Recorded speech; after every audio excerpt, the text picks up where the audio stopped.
Hello, thank you once again and welcome to my channel.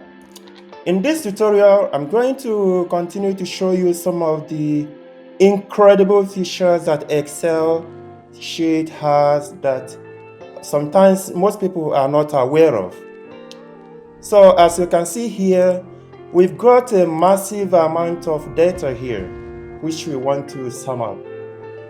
Here we've got a list of different companies listed on the Nasdaq stock exchange.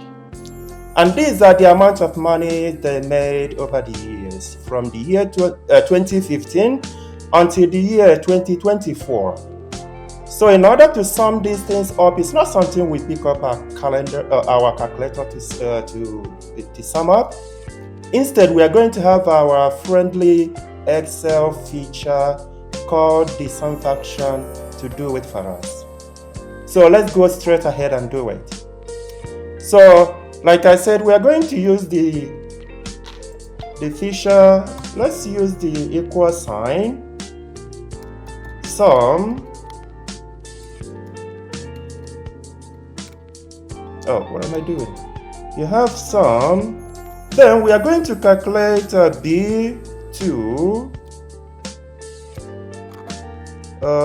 till let's say K2, right? And you hit enter.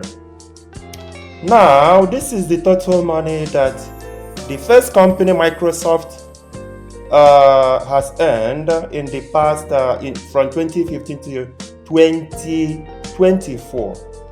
You see how easy this was. So now we are going to go on and do the same thing with other companies, but it's not something we don't need to repeat ourselves. So in order for us to do it for the rest of the companies, what we need to do is to go to the first one we've already done. Just hold your cursor, you see the round pointer?